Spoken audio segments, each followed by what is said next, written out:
Hey, everybody. Welcome to the Soul Goals Podcast. I'm Dawn, and I'm so glad you're joining me today. This podcast is dedicated to bringing people's stories to light and hearing their journeys of inspiration and self-growth. But it's also about connection and knowing that you are not alone. Each week, I get the chance to sit down and talk with an amazing soul, someone I've had the blessing of either meeting or following in my life. I am so grateful for my guests. Their openness and their vulnerability, it is unmatched as we share heartfelt conversations together about both their challenges and their triumphs. I hope that you can grab some inspiration and connection from my guests and their stories. I know I certainly have with each conversation. What an honor to sit with these brave souls. Everyone has a story, folks. And every story matters.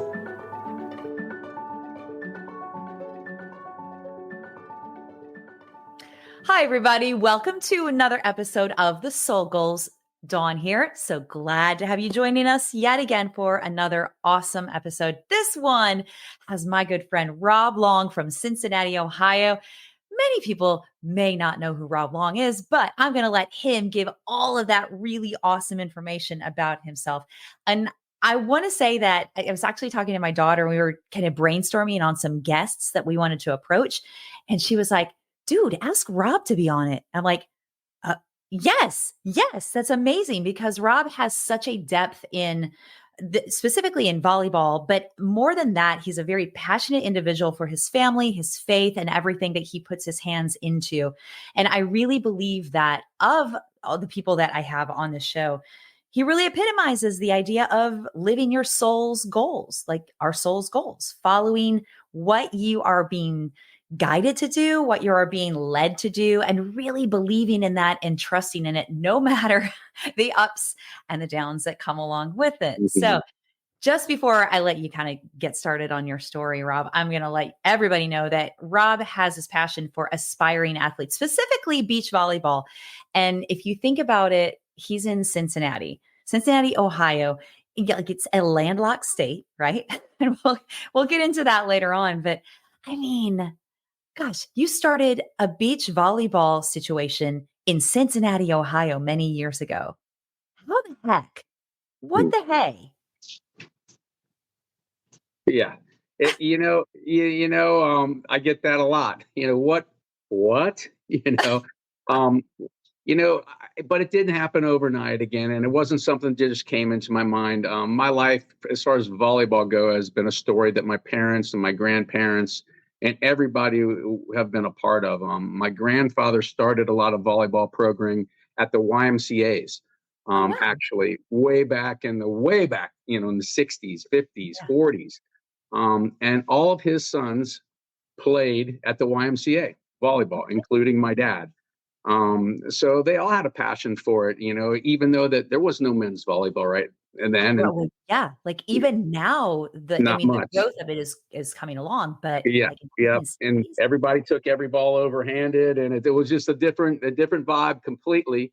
yeah. But it's the Young Men's Christian Association, and my grandfather was also a Christian, and um, has in a lot of ways exemplifies how I've gotten to where I'm going with the passion and purpose thing. Because my grandfather started a business um, with his brother in the 50s, container wise, with chicken Okay. crates and Okay. things of that sort in Covington, Kentucky. And then it grew into recycling drums and plastics, and ended up being in 5 different states, a multi-million-dollar business, of which all of his kids and our grandkids still benefit from. Okay. My father took over that business for my grandfather and ran that with his expertise, and continued with that all the way down to us. So we are all really blessed with folks who saw vision, Right. and I saw that in the men and also the women in our family, but the men in our family in particular, to show me how that you can see conceptually where you want to go. Hmm. And God has a plan for you to get there if you put in the work. And I saw that. I saw it from my own eyes, and so it didn't seem Cincinnati Beach Volleyball Club did not seem hard to me. It seemed Yeah. like, You're like, all no, right, I well, how could do do you do it? this. How do you Yeah. do it? Yeah. I played, I played beach volleyball then since my dad was into it a lot since I was, 5 years old, and Okay. played it, played it all different levels. Then I played it, you know, on the juniors level, even in adult tournaments when I was coming up. I started off when I was 14, I was playing in women's doubles tournaments with my mom. Oh, are you So serious? yeah, so I I didn't always know got a that. little taste of competition and would just hope at some point there would be an outlet for Yeah. that.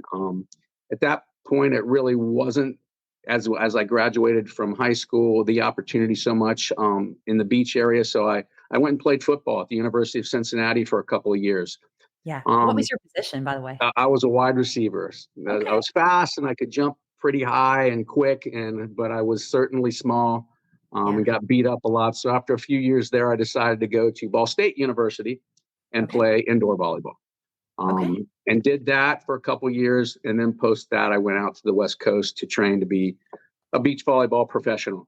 And that's when the AVP was kind of thriving. So it was really fun to go out there and take all that I'd learned through my family through the years and try to make it into, a bit of a career for a minute. Yeah. Um, and I got to do that. So that was feeding into that passion of, again, seeing a vision. Yeah. Nobody from the Midwest was really doing that. I'm like, No. well, I'm going out to California, and Yeah. everybody's Yeah. like, Well, really?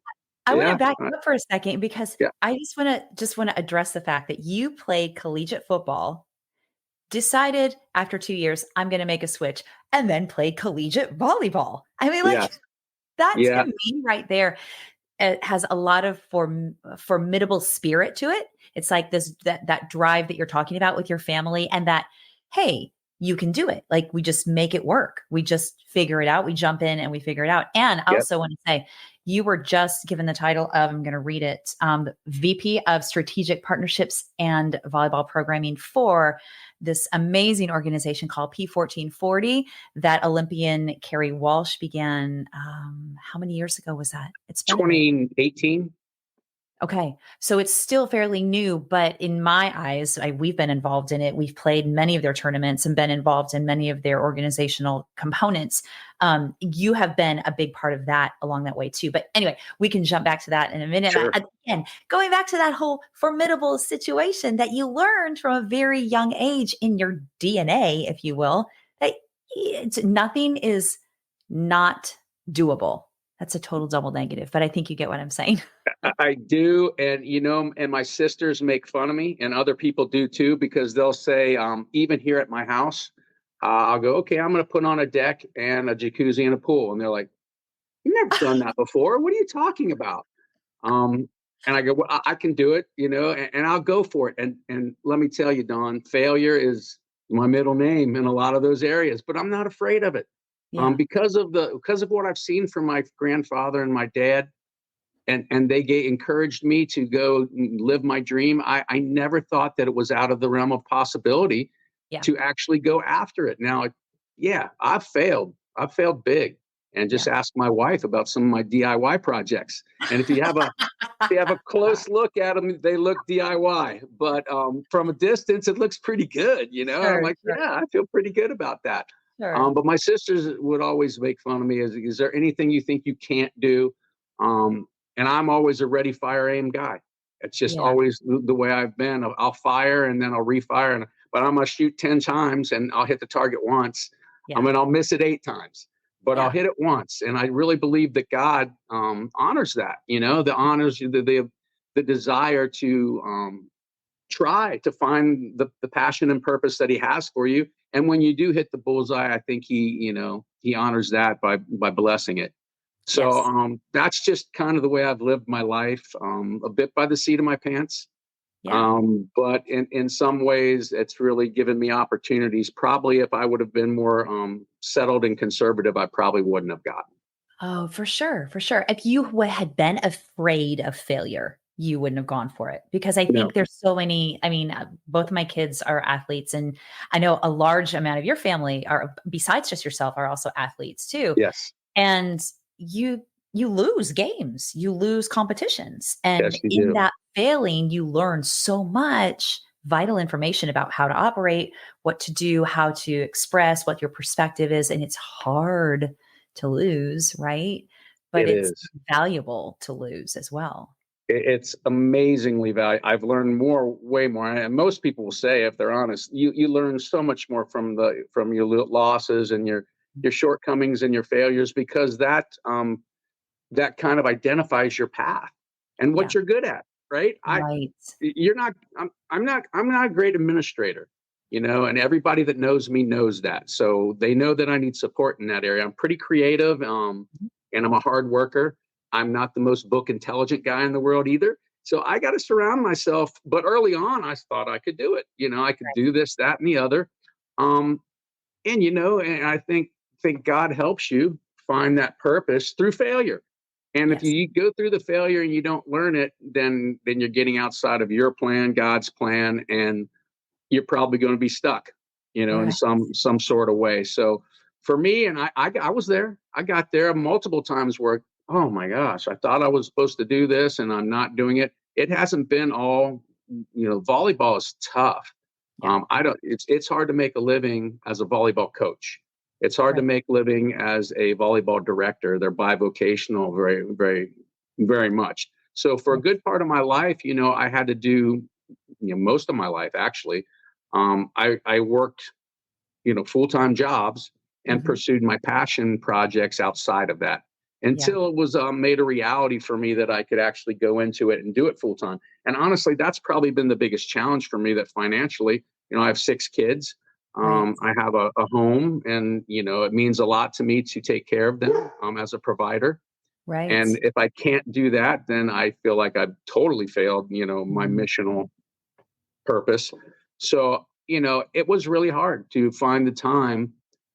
Even though I wanted to do it and I had the plan to do it, it was step by step by step by step, by failure, by success, by this worked and that didn't work, that did work, and then create a community around me, which to me in the end, community has been the blessing of my life, is to be Yes. able to create collaborations and communities that support like-mindedness, Mhm. and in the path and purpose that we're all in.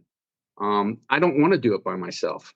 Right. I can't do it by myself, but with Yeah. people around me that kind of catch the vision, I've been so blessed to find people around me. You want, Dawn, Oh, um, thank you. but that kind of get it.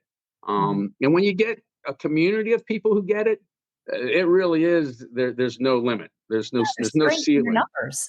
Yeah, yeah. Yeah, definitely. Tell me a little bit more about what made you decide to leave Ohio and Okay. move to California to pursue beach volleyball as an AVP player? Again, I was driven, man, and I was always a good athlete. That was something that I've always given. I was fast and I could jump and could do some of the things that translated into sports pretty well. Again, I wasn't a straight A student, so I didn't get those good feelings in the classroom that Right, often. I was a right. straight C student. Okay. So and in a way, I guess probably all the feedback that I got in my life was always probably mostly geared towards, wow, you're a good athlete and you do these good things. So of course, Right, I kind of went into that's where I was being fed. right, Um, Again, I always thought I could do it. And once I finished college, I'd played so much volleyball, and I'd already, I guess I shouldn't say it was a huge jump, because I played my first AVP tournament when I was 17 years old.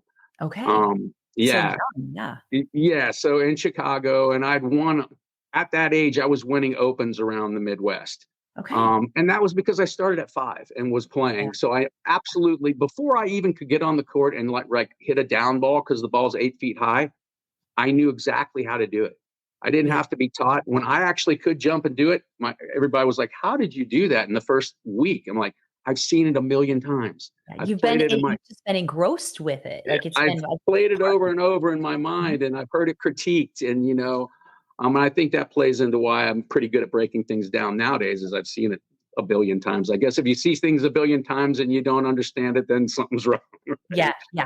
It So, just really when has become when I part. got the opportunity, to either at the I didn't have a job that I really wanted to go into. I didn't feel like I wanted to go into the family business. Yeah, I just didn't feel that. yeah. Um, And my dad said, well, go for it, go for it. He would have Okay. liked to have gone for it. My dad got married his sophomore year of college, Oh, wow. to my mother, and they Okay. lived in a camper, right A off campus. And that's how they wow. started. And that's how he did it. And I know he would have, of course, he and my mom were, junior high Yeah. all the way up. Yeah. But if he would have had the opportunity to go do it, he would have. It's Yeah. just his life didn't end up that way. So if he could have helped me, and he did sponsorship wise and stuff, help provide an opportunity. Now, did he give it to me? No, he said, "This is what I can help you with, and the rest you get out there and you're on your own." Right. But he helped me to get out there and get settled, and then go for it. So really, it wasn't completely all on my own. It was, Mhm. being supported by the folks around me, having athleticism and having opportunities to have played at a pretty high level and Right. see. And then after Ball State, we went to the Final Four when I was there. I was involved with a lot of good volleyball, That's so it awesome, wasn't like right? way out of the realm that I thought. And again, me, ready, aim, fire. I'm as good as any of those guys. I can go Yeah. play. Yeah. Um, If so not me, then who? yeah, Yeah. Well, I mean, absolutely. like everything that you're saying is, I feel like is a really God-given opportunity, right? You could have chosen not to follow through with that athletic gift that you had. You could Hmm. have chosen not to go forward with that adventurous kind of, hey, what do I have to lose? Because you could have been afraid of what you see what I'm saying? Like there's I so many, do. your family laying that groundwork that it's okay to fail, but it's also okay to jump in and do it. You can it's everything is figure outable. Yes, Yeah. and that's very true. If you want to put the time and effort into it, yes, I think opportunity is still live and well in America. Mhm. When you identify it and do the things you need to do to get there, but it's not given to you. Right. Certainly, things aren't given to you. And Right. really, as my story goes on, as I went out to California, I struggled. Yeah. Don, I struggled, man. I came from a decent, fairly affluent family. Blessings Mhm. again. Where when I was out there on my own, I didn't have any money. I Yeah. didn't have, I wanted to train every day, but guess what? I had to go get some crappy part-time job so I could at least eat. I Yeah. lived in this big, I guess it was a mansion, but it was an old rundown one on the beach with Yeah. 8 surfers, Oh, and wow. me, the beach volleyball player in a 5-room place. That's what I did. And on the Mhm. daily, I was sleeping there on the couch and get up and maybe get some breakfast, whatever I had, some beans and rice, and go out and train. Yeah. But I love to train, so I love to do that kind of a thing. But it's And how certainly old there were was you at many that a point? time. Well, how Please. old were you at that point? 22. Okay. So still Just young turned enough. probably 20, actually 21. I remember my 21st birthday I did have out in Okay. California.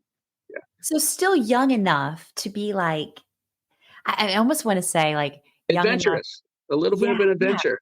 Yeah. Yeah. Yeah. Yes. And I've always been that way too. So, it was a bit of an adventure. And um, I did know some guys on the AVP, so it was, I got welcomed out there fairly well, but Yeah. even in the welcoming that they gave me, it's very much a different culture when you get out there, and those folks are territorial. And I had to play my way into Mm, everything. They may yeah. have got me on a court at a certain point, but if I wasn't doing well, I was not called the next day.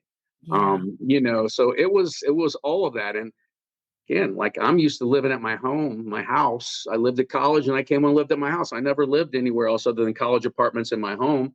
And Right. like I was supported by my family and Yeah. scholarships. And I'm out here in California on my own and I'm starving. And I Yeah. don't Some really want to difference. work. I worked at a place called Splashes, which Okay. took the intrinsical force that spins things and made things out of it, putting paint into a canister. That's what I did, and I was making probably $8 an hour and trying to piece it all together. Broke down Yeah. car. But I tell you what, yeah, I learned to get by on what I could get by. And I learned that it took a lot to pursue your dream, to pursue. Yes. And at that point in my life, that was my dream. I set that goal, when I left Ball State, that nothing was going to stop me from doing that. Um, Right. Roadblocks for sure, for sure. But and So, bad decisions from time to time as well. But well, I think that you comes know, along with I the pushed it. roadblocks. And I think that also comes along with your age too. I mean, you have to figure it out and no one could do that for you. Like you No, had to figure nope, that out. That's yep, hard. That's hard. yep. And now It looking back was. at it, like as a father of 6 and a committed relationship for many years and numerous family members supporting you where you live, I just think, I mean, you look back and you go, are you glad you did it? Oh, I'm so glad. So for Yeah. so many reasons, I could have really gone a pretty safe path into very middle class. But that's just not me. Everybody that knows me would have never said that. I got married when I was 30, Okay. to a younger woman, thankfully. We have children. And we started having children. And really, as my story goes on, when I was really breaking into the AVP and doing pretty well, I suffered what they call chronic fatigue syndrome. Mm, I went into a season not feeling so great, and I didn't know why, but I think it was over pushing my body. yeah. And then for 6 tournaments in a row, I got dehydrated and had to go to the hospital to get bags of fluid after each and every one. And so Wow. after the last one, my body did not kick back in. Um, and at that point, the dream was over Oh, that wow. that quickly in a 6 week period.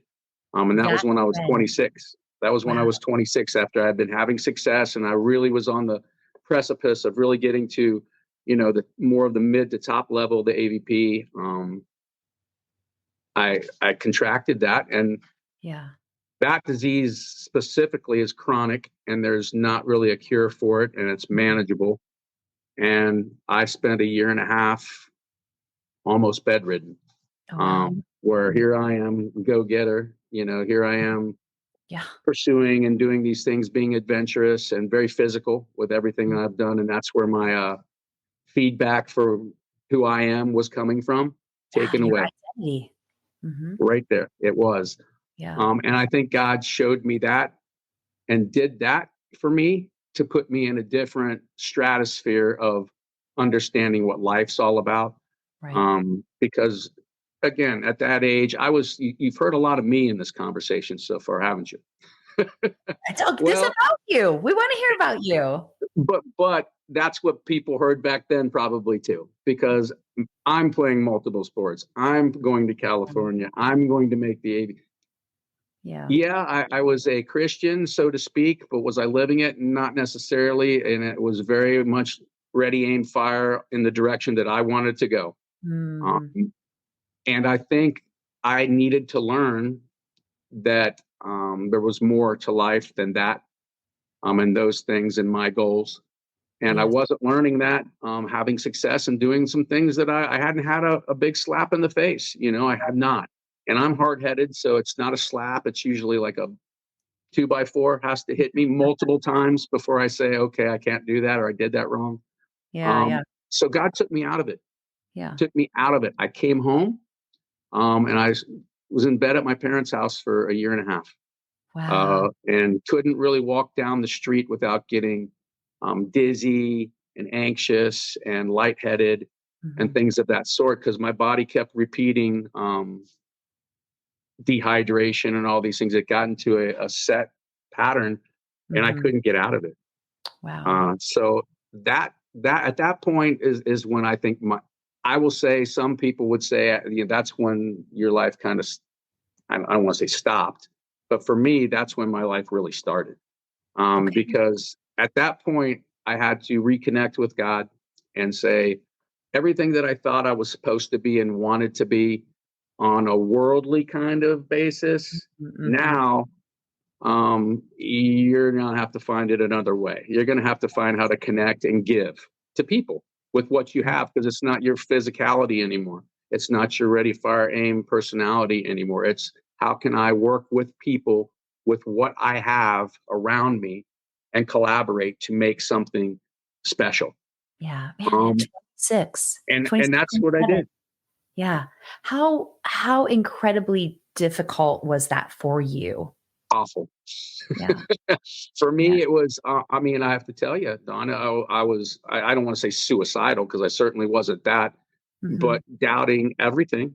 Yeah. I'd go to the hospital and they say, there's really nothing wrong with you. And I'd be like, Yeah. okay, there absolutely is. I can't, I Mhm. lost 40 pounds. Wow.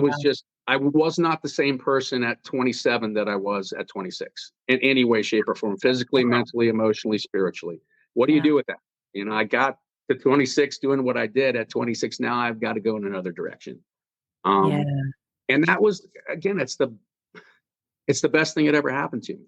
Most miserable when it happened, but it, I don't know where I'd be in pursuit of my own stuff, my family. That's when I met my wife soon Yeah. after, somebody that I never would have been looking for, because she was very settled, Yes. had an understanding of who she wanted to be and where she wanted to go with family and things of that sort. I wasn't that way then.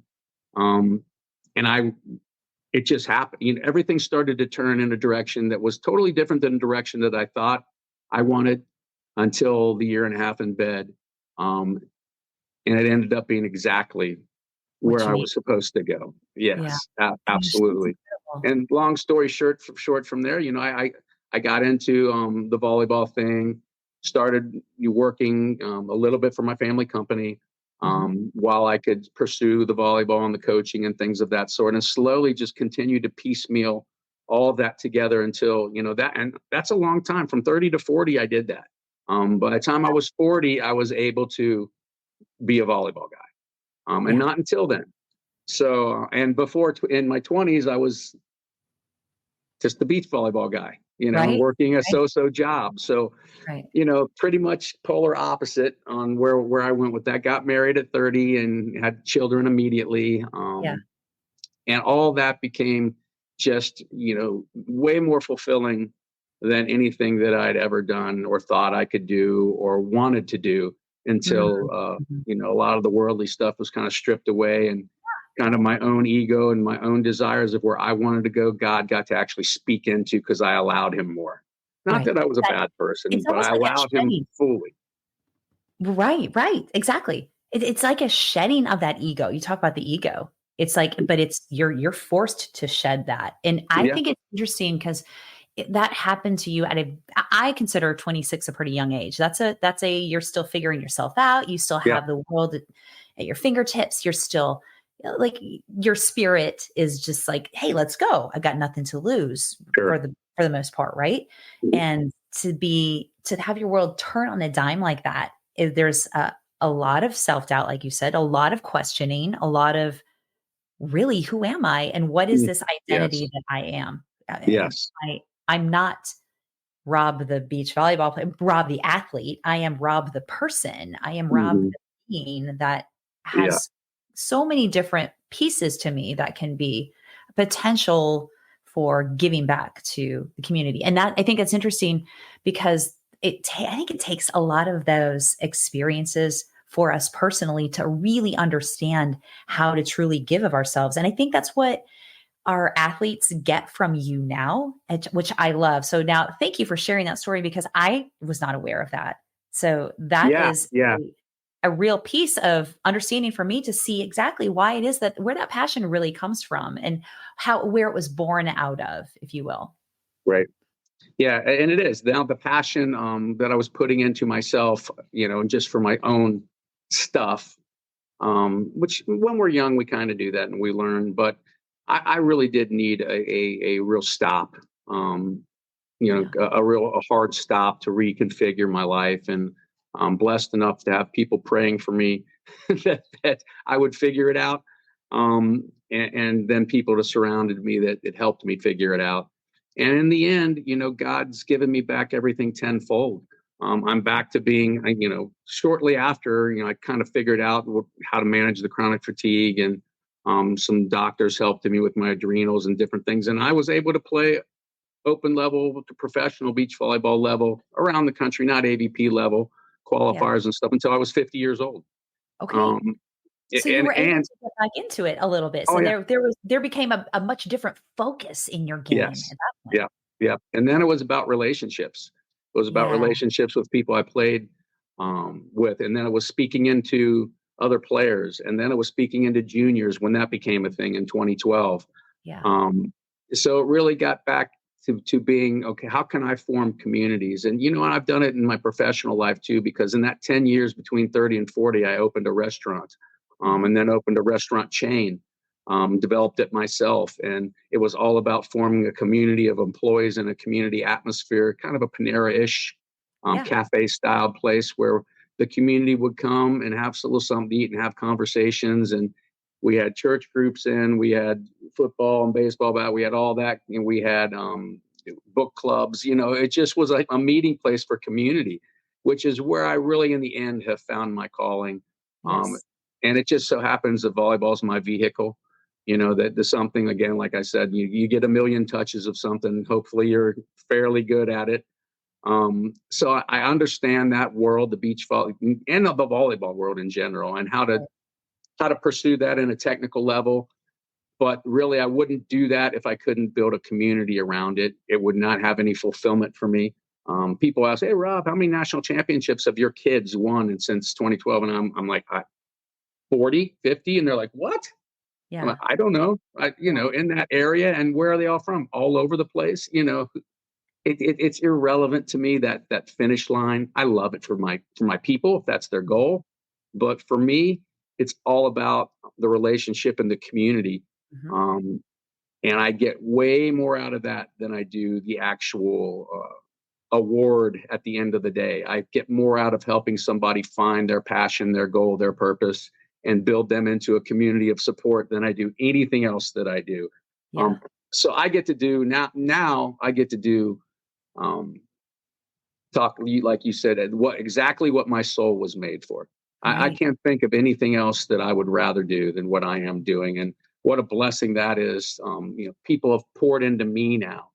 Uh, you know, Opportunity, and God has given me up more opportunity now that He's got me where He wants me, Yes. Yes. completely in full, and I've been able to accomplish a whole lot more, and it just keeps going more and more and more. Really, it's gotten crazy in the last couple years. As the beach volleyball thing specifically has just continued to grow. Right. And with Carrie Walsh Jennings, of course, being the most decorated beach volleyball player of all time, Mhm. I'm in her corner and she's in my corner, and we found a very cohesive relationship where we actually, I love you, I love you. It's that kind of relationship, which is weird. Carrie Walsh Jennings, I was never that level. But Right. we really, and it's not about, when we say that, it's not about volleyball. It's Yeah. about, we found a kindred spirit And in helping kindred others spirit. achieve, yeah, to find what they want to achieve in life and support each other in doing that in the right way. So that kind of got us to 1440. Right. As I did some things around the country nationally myself and started to build that community, that greater community, Right. on my own. 1440 recognized that and asked me, would I do that for that organization? Yes. Um, and I was like, yeah, I'll do that for you, Carrie. Yeah, yeah, I absolutely would do that. Yes. So Um, for the folks that don't know what 1440, P1440 is, give the background of what the number 1440 means, because Carrie yeah, Walsh and yep. started this Carrie Walsh based Jennings is the founder, and really post the major part of her professional career, she did not want to do things that were just volleyball related. on. She Mhm. wanted to give back. And there's 1,440 minutes in everybody's day. That's how many minutes are in a day to serve your purpose or to have your best minute or to use those minutes. And that's something that's resonated with me. Being present in the moment, using your 1,440 minutes to be your best self. That's kind of what we say. Right. And that was kind of her mantra. And it spoke to me as we started to get to know each other. Um, and that's kind of where everything she and I together have gone. Yes, Right. there's volleyball programming. Yes, again, that's our vehicle because we happen to have her name and my ability to teach it and do things, and support of some really great investors and people who like what we do. Of course, it Right. doesn't happen without that. Right. And really be able to take things to a level that other than the AVP, and not so much in the juniors world, and I think USA Volleyball, we've been able in about 5 years to create a niche within the sport that is unique, not because of the high level of volleyball, but because of the community Yes. that we're Totally. forming, and because of those, the emphasis on not just volleyball. And it's Right. funny when you do those kind of things, guess what? The volleyball gets a lot better and the Yeah. kids get a lot better and they feel a lot freer. When they understand that there's more than the volleyball. Once they Yeah. understand that, it seems to be very freeing to, And you to, play to, differently to go then. after it. Yes, yeah. And you trust and you feel that support. And I think that's an invaluable thing that kids can take. If you talk about the juniors level with P1440, they can take that as they go on to their college career, or if they choose not to play in college, if they go on and start a family and they're 40, 45 years old and they go to the beach for vacation and they pick up a volleyball and play with Yeah, their kids. absolutely. It all Absolutely. just translates. It all sport translates so much over to life, and you've sat into some of my mindset talks that we just talk about how partnering with a partner is a relationship, and how do you form a good relationship, and you're going to form a lot of relationships in your life, and this is how you do it, and this is how you do it, and they cross over so Yeah. much. So these girls on the court are going through things relationally that they're going through outside too, and if they're Yes. able to handle a relationship on the court, then they're able to better handle their relationships outside.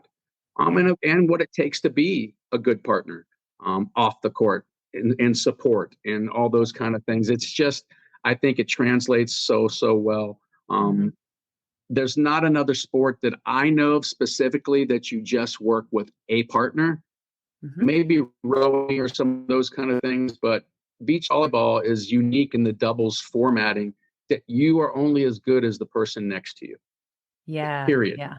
And that Yeah. is not just their bump pass spike, because it gets hot, it could be rainy, it could be, you can be, there's things happening in your that just volleyball kind of goes away, and you have to know how to support each other, build each other up, play on each other's strengths and weaknesses, good days, bad days, things are happening off the court. It's just very much the ability to handle that, I Mhm. think prepares them very, very well to handle boyfriend, girlfriend, Yeah. mom, dad, sisters, brothers, boss, all the relationships that you end up having in your life, the same principles apply. And I like to talk a lot about those things because, Yeah.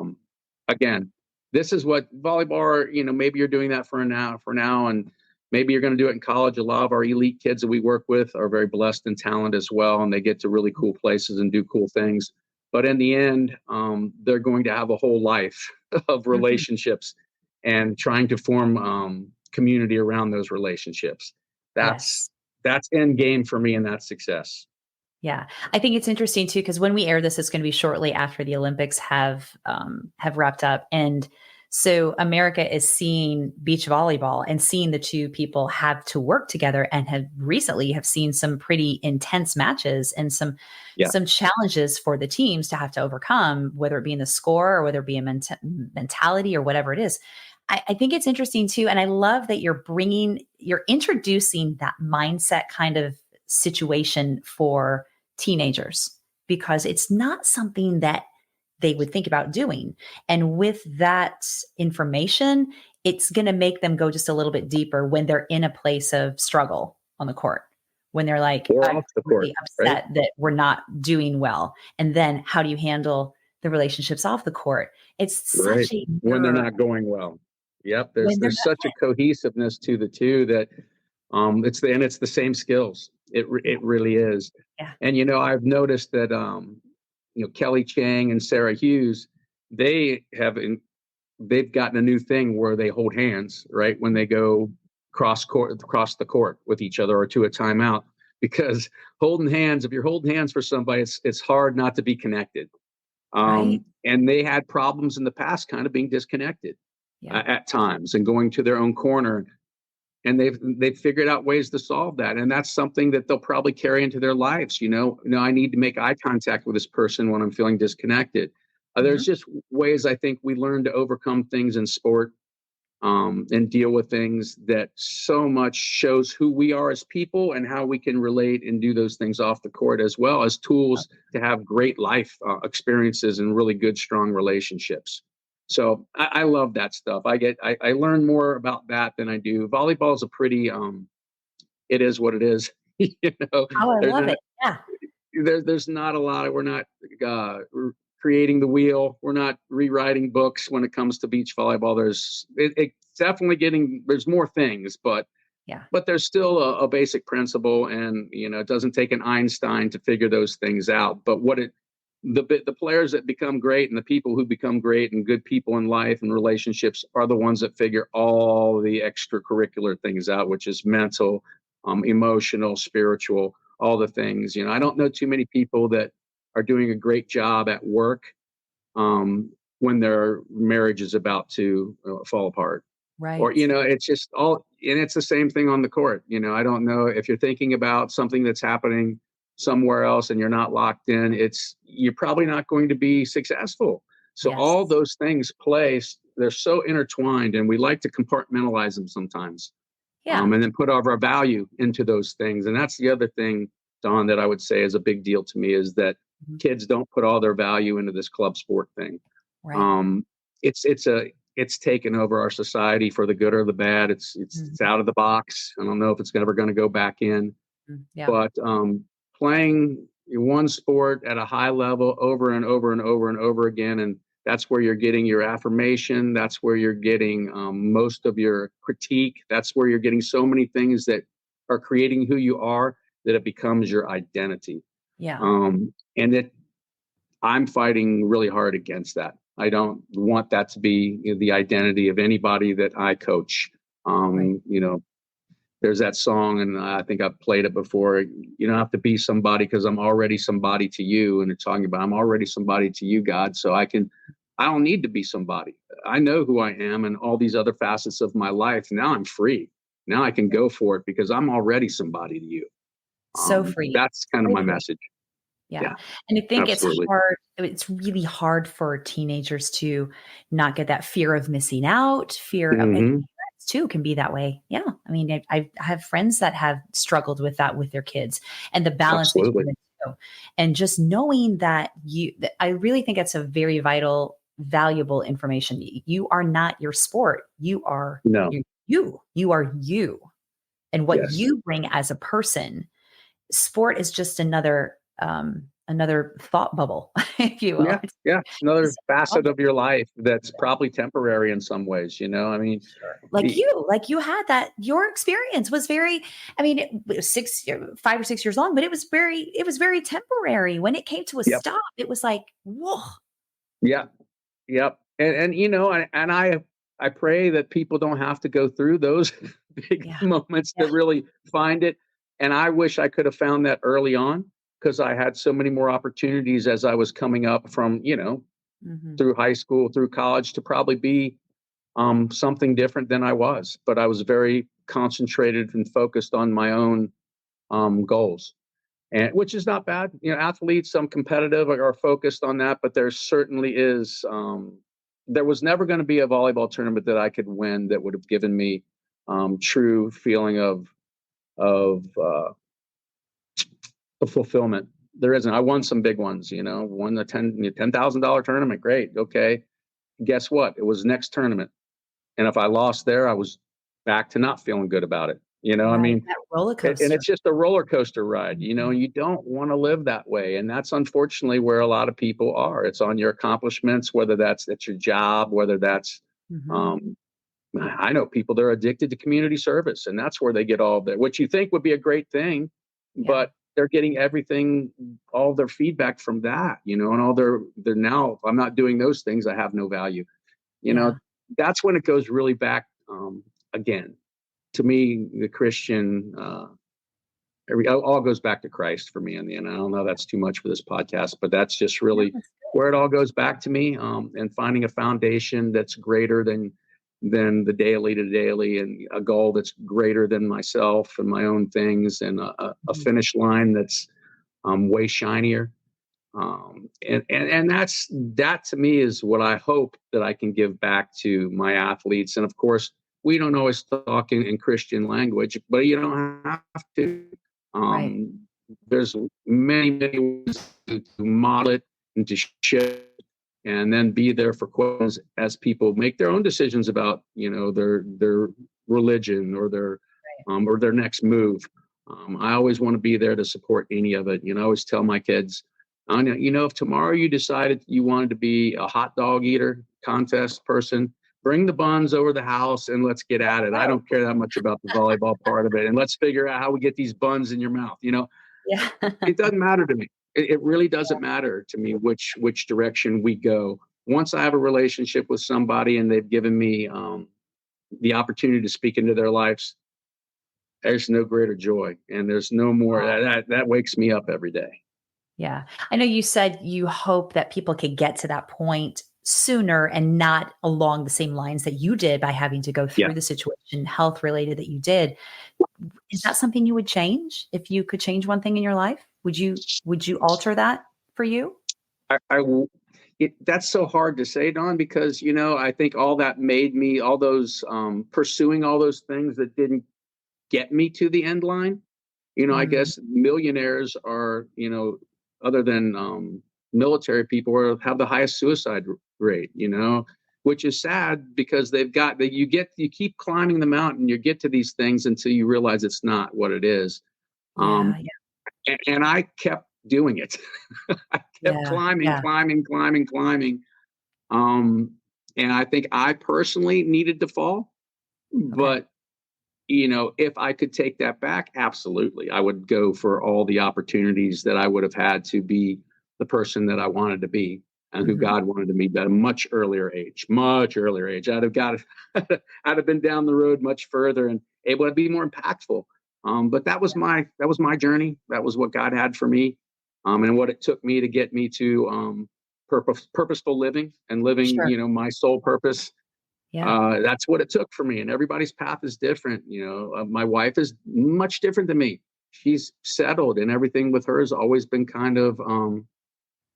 She's had a plan, and she's taken it, and she's not too high, too low. She's consistent, Yeah. which has also helped me. Being able to be comfortable where you are. Again, I'm a running gunner. I'm still doing it. As you know, in Yes. the programming that I design, every year it's something different. Right. It's something more, it's something greater. But why I'm doing it is for a greater purpose now. Right. So, But I love that how you speak about her in that fact that she's consistent, and that's an offset for you to help neutralize kind of where you are. And that's a gift. And strength. then you go back to that whole relationship situation. And we That talked about how that benefits you as a whole, and not just husband and wife, but like parents and siblings and friendships, boyfriends, girlfriends, all of that. So for sure. Absolutely. Consistency is as good as showing up is half the battle, I right? I love mean, that. just showing up with the right attitude is half the battle. Yeah. From there, you're going to win, lose, draw, a lot of different things. But if you don't show up and you have your mindset isn't right, then you're not even in the game. My wife shows up consistently, and it is absolutely the strength of our family. Oh, And I couldn't do what I do without somebody like that. Again, God put me with somebody who I didn't even think I wanted to be with, that type of person.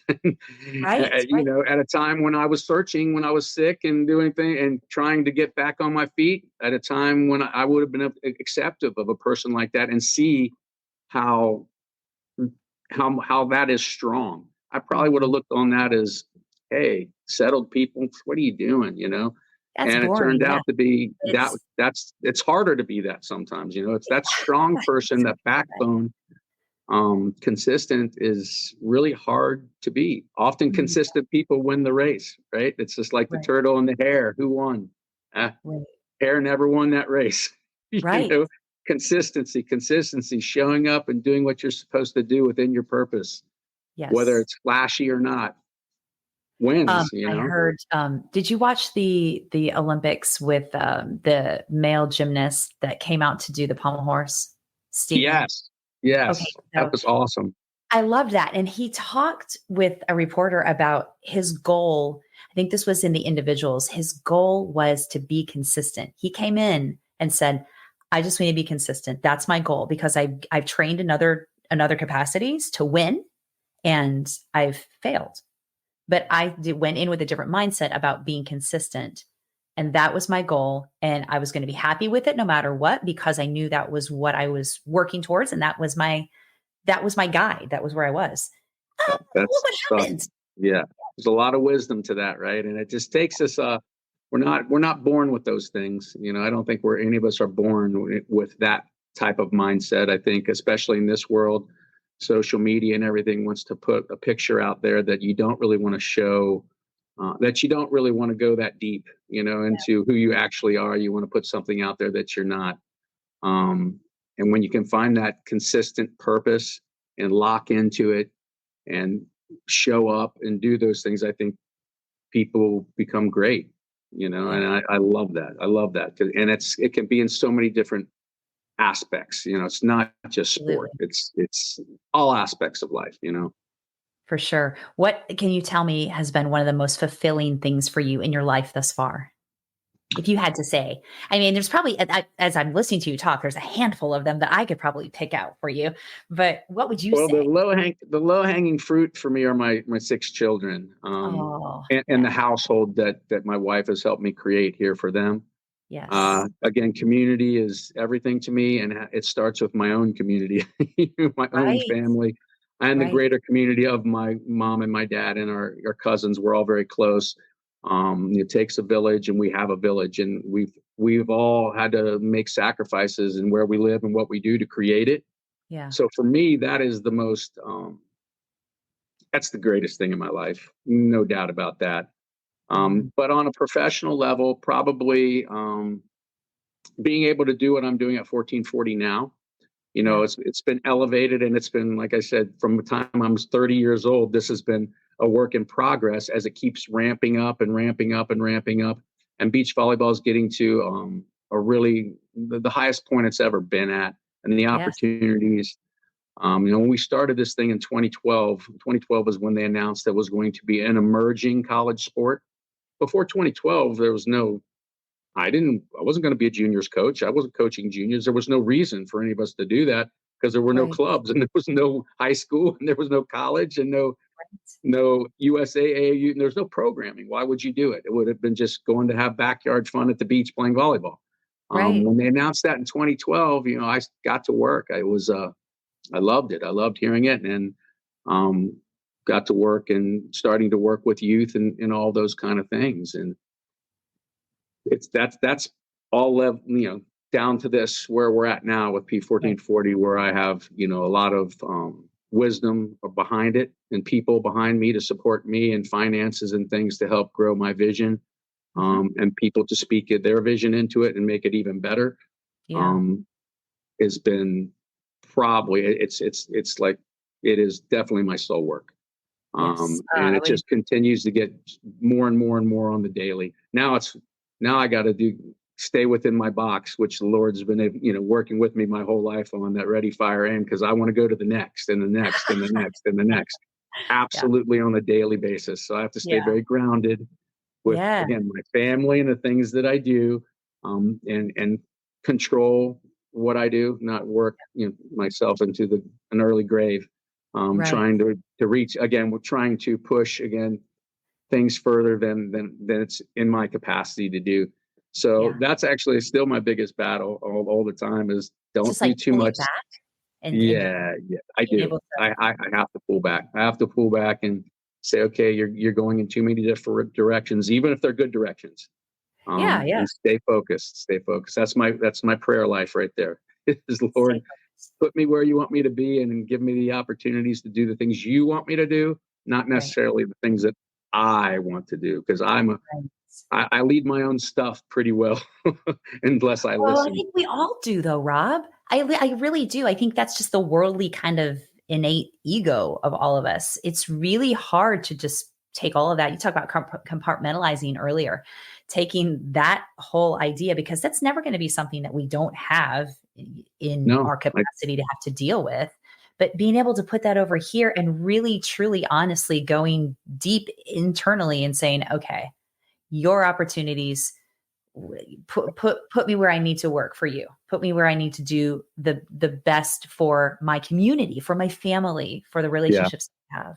And that Yeah. can be really hard because it can be completely left of center from what we're normally, like, our ego Yes. is telling us to do. And I think in our society, unless it goes back to our foundation, what is your foundation? Who Yeah. are you? And that's what I have to keep. I have to go back to that and go, okay, who am I and who has God made me to be? And is this thing that I'm thinking about in that fit into that lane? At the age that I'm at now, I know what I'm pretty good at and I know what I'm not. So when I try to push into some of those other areas, it usually doesn't work out very well. So Okay. now it's a lot easier for me to distinguish, I think, where God wants me. Whereas when I was younger and young kids, and it's hard. That's really, really Sure. hard. Sure. But the foundation in Christ, it being, freeing for me, is kind of the game changer. Yeah. And I have there's an end game that's written, and all I'm doing is doing the best I can with what I'm given now to give to others and get to the end game, whatever God has for me. Yeah. And that's the most freeing way of life, I think, that you can live. Yeah. If you could give a nugget of advice, kind of one piece on what you just spoke about, on being able to relinquish that ego and just being open to opportunities that we don't necessarily have those blinders on and say, this is the way I want it to be. This is how it has to look. This is how it's got to be delivered. All those things. How do you, as a coach for juniors players, help to glean that information to those youth that are high achievers, that are A-type personalities, that are Yeah, like go go go nonstop, kind of similar to kind of how yeah, you are. yeah. I relate well to that, so I see it pretty easily. And we do get with a lot of the elite players and whatnot. So for me, I have to take it off volleyball. I have to take it off volleyball and find what they're passionate about, in another way. And that's what I would say is live your passion. Yeah. And that can take you in a lot of different directions. And the world will tell you money and fame and fortune and all these things. And again, millionaires are not happy. A lot of them, it's not. Right. It's a facade. It's kind of the scam. Here's what you think it is, and it's not. It's Yeah. it's Sure. it's finding your purpose and building a community around it that serves the community, that serves the people, and Yeah. builds relationships. If you can do that, that's that's what I think people should strive for. I would say do that. What are you good at? If you think you're good at something, you feel really inspired by it, then that's probably something that God's given you as a passion. And why Yeah. not make that what you want to do? Maybe that should Right. be what you do, since you're probably gifted at that. I mean, Right. let's find your purpose and your gifting, and let's go build your life around that. Yeah. Not on the periphery things that we think will get you there, because those of us have gone down that path and had some success in those areas. It doesn't fulfill. Right. Right. I love that too, because it can give them have permission to explore other opportunities and Yeah, other things they may be interested in, but not necessarily sure if it's, this has been my drive for so long. These are other things that can complement. Actually, those things can absolutely. complement that drive and that game that you're in, whether you're in beach volleyball, whether you're in football, whether you're in baseball, whether you're in a high pressure job, all of those different things, those Mhm. outside other situations that you say, okay, these are my gifts. How can I be led to allow those to be a part of my life and complement the things that I'm doing so I can find a Yeah, balance? I think compliment, like you just said, is a big word there, because you get better at all of them when you build around all those things that you do. You get better. Oh, for sure. When you bring your giftings off, if it's beach volleyball, obviously if you're an elite athlete, you're playing beach volleyball, that's definitely a gift that doesn't come by. You have to be athletic, you have to be smart. Yeah, there's a lot of things that go into that. But what Yes. got you, those gifts also can be used in a lot of different divergent ways that will actually make you a better beach volleyball player and better at the other things that you're doing off the court. So I think it's a puzzle. It's a Yeah. puzzle, and the whole picture is only found when it's all used together. Yeah. Um, And when you take it, as we said earlier in our conversation, and you take one part out of it and get your value and your purpose and your drive just in that area, and it's very you centered, then I think that's unfortunately in our society where a lot of us get stuck. Absolutely. Yeah, totally agree. I can say, as we were kind of wrapping up here, I know what your why is after listening to you, but I want to give you the opportunity to give more feedback on that. Just kind of in closing before we start to wrap it up. What really is your why now, here in this present moment? Yeah, passion, purpose, for the end goal of serving God on a daily. That's my why. Again, my vehicle is beach volleyball. That may change in 2 years. My vehicle may be something else, physically, mentally. I don't know where I'll be or what I'll do or what'll happen to me. But Right. what I've been gifted with, the purpose that I have, and the abilities that I have, I need to put the work to glorify the kingdom. And for me, serving community and building community. I mean, that's what I want to do. Yeah. So that's my why. That's why I get up every morning. If I didn't have that to get up every morning too, you know, I'd feel a little lost probably. So that's my thing. Oh, Rob, I love that. I have so enjoyed this conversation and I've learned stuff about you after knowing you for a handful of years that I did Yes. not know. Yes, So, I mean, that's it. It gives me that information of you really are living a purpose-filled life. You I know? am. I am Yeah. very blessed and very thankful. And I just want that to be the message, like I just said, that really people, hopefully they take away from what I do. I don't want them to just think I'm a volleyball coach. That's not, again, that's my vehicle. It's not what I do. Yeah. You're Rob. Rob the person. Yes. Rob the man. Yeah. Yeah. Hey, before we go, would you be down to do some rapid fire questions just to kind of have some fun Yeah. to wrap it up? Absolutely.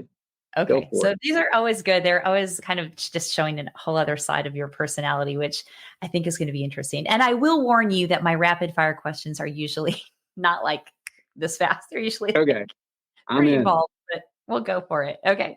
All right. Here we go. I'm going to give you question number one. What is your go-to pastime? Movies. Oh, okay. Favorite Yeah. movie? Favorite movie, probably West Side Story. Old Oh, one. wow. Yeah. Wow. I would have never guessed it. I Old here one. I am I like saying, musicals. I do. I okay, like musicals. can you sing? You will have to ask the people around me that question. I think I can. Probably can't. They may My say something different. Yeah, you have to say something to my wife, next time I'll you ask see her. her next time I see her. All right. Question number two. What never fails to make you laugh? Um, this is bad, but it's potty jokes.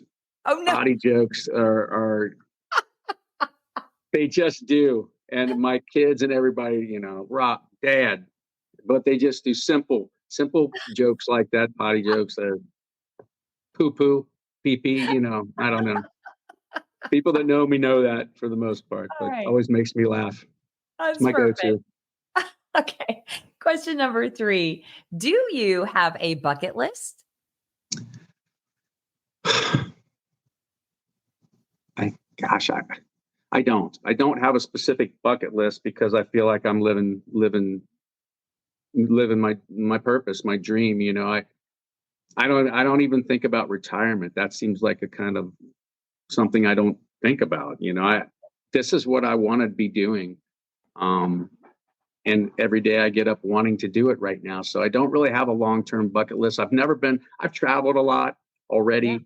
So that's not it. There isn't any specific, I wouldn't say that I have a specific bucket list. Sorry to Okay. disappoint in that one. No, disappointing. I think it's really invaluable to hear you say, like, because it makes sense after listening to you talk here that your bucket list is literally you're living it every day. Yeah. You know, I think that's awesome. And I think that's something that not a lot of people can really wrap their heads around, from a Yeah. bigger picture. You got took me a long time to get there, but I'm there. Good. All right. All right. Some days better than others. Well, yes, for sure. Definitely. All right. Question number 4. What record do you think you have a shot at breaking? Oh, at this point, wow. I don't know what record I would have a shot at breaking. You mean if I could go after any of it and train for it, or do I reality have a chance to break? It could be anything. It could be like a wood splitting competition. It could be sheep shearing. It You could know be what I'd like to have? I'd like to set the record for, you know how they did that indoors and had this year at the collegiate game the most people in attendance ever at an indoor game at yeah, Nebraska? I would yeah. like to do that in beach volleyball. I would Okay. like to have on a beach the most people that ever attended a beach volleyball game. I would Okay. like to do that. I think That you would be could cool. spearhead. That'd probably be a big undertaking, but I'm going to have somebody to help me do that someday. Okay. I love that. All right. There we go. We're putting that back here. Put it Check. back there. There you go. All right. I'll give you one more. This is probably a little bit deeper, but it's a good one to kind of wrap up and gives us, again, a little bit more depth about where you come from. What is the best advice that you have ever received? Oh boy, I've received a lot of good advice. But honestly, kind of my dad just telling me to speak. Don't let your actions speak louder than your words.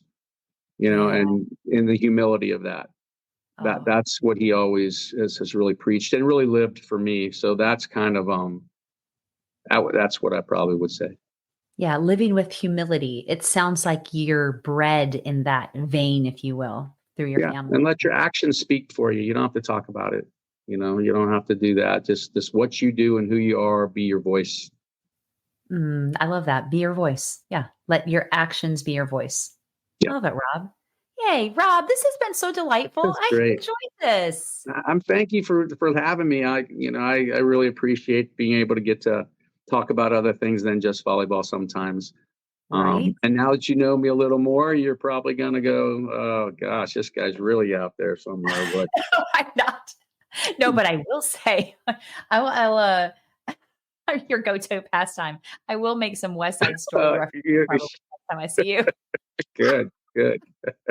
All good, all good. Rob, have a wonderful rest of your day, a Thank you. wonderful rest of your week. Thank Enjoy time you. with your family. Absolutely. You too. We'll see you. All right, Thanks for thanks, having me. Rob. Alrighty. You got it. Bye bye. Bye-bye. Thanks so much for tuning in today, guys. If you have an idea for an interview or you would like to share your own story, I would love to hear from you. Send me a message at dawn@thesoulgoals.com. If you enjoyed today's podcast, I'd love for you to leave a review and to consider following and subscribing to the show. With weekly releases, there is always another interesting story to be heard. I do hope that today's guests and their words have helped to bring some extra light to your day and encouraged you to find a deeper space of your very own soul goals. Until next time, friends, remember that everyone has a story and every story matters.